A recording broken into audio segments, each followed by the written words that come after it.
So what we have on the bench today is my version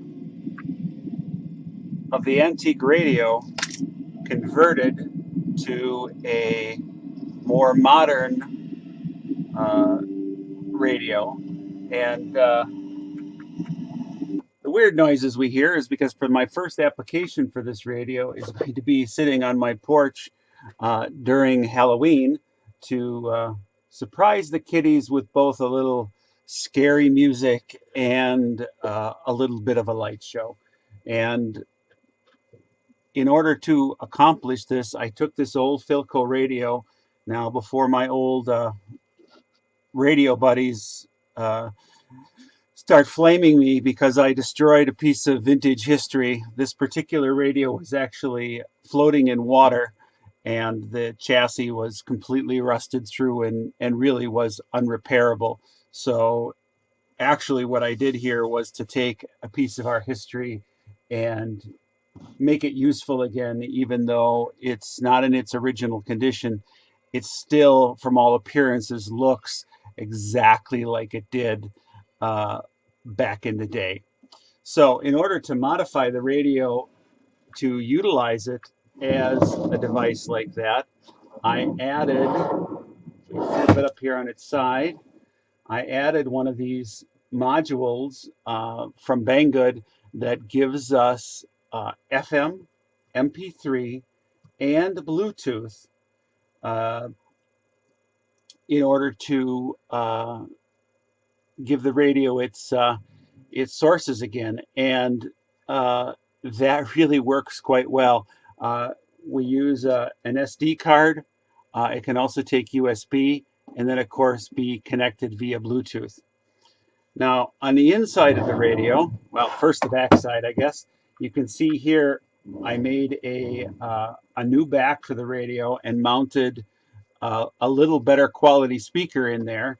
And I did put two speakers in so that it is indeed reproducing both channels using the MP3 module. And the little sound to light converter that you see on the back is specifically for my Halloween decorations. But let's just pop the back off here and I'll show you uh, how simple this actually was. I mean, the harder part of the whole thing was really doing the woodworking to make the back and make it so that it fit properly.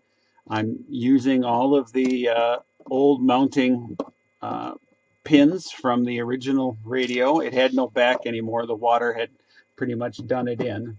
So inside the radio, what we have is quite simple. So the module is up mounted up over here in the corner.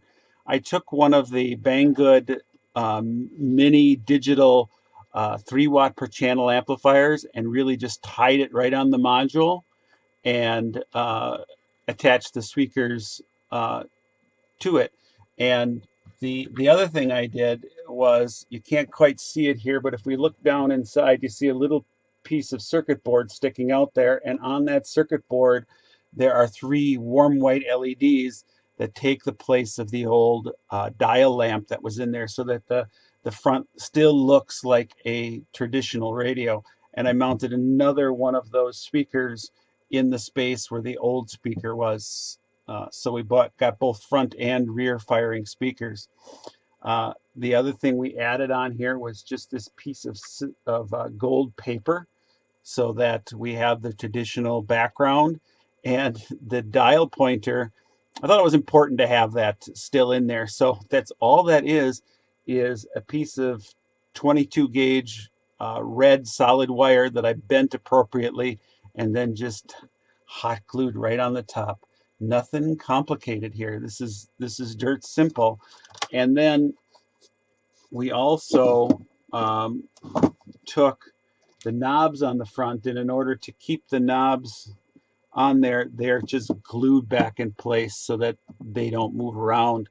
And you can get modules from a number of the Chinese sellers, Bangood included, that have amplifiers already in them.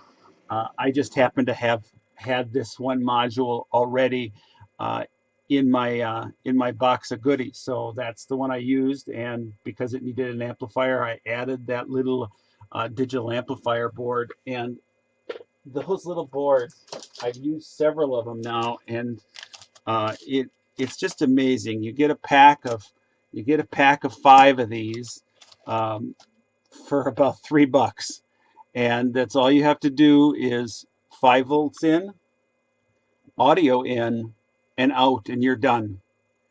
And you get a 3 watt per channel amplifier. Of course, you got to have some kind of preamplifier, something to control the input levels, but works absolutely flawlessly. And these little modules for the MP3 and Bluetooth stuff work pretty well. They come in all sorts of different configurations. I got a number of them here. Here's another one. This actually came out of a piece of equipment and has the Bluetooth integrated and does have an amplifier in it. But I chose not to use this one because I wanted some kind of LED display on the front. So that's it. That's my conversion of this old Philco into a MP3 and Bluetooth speaker with a little light show on the back, and it works quite well, and was really inexpensive to do. The total cost of this build was probably about $25 or $30. Because the speakers came surplus. I had the old radio cabinet. I did have to buy this piece of paper. I got that at one of the local hobby stores, and the module from Bangood, which was only about $6, $7, and the little amplifier IC. So really, really quite simple.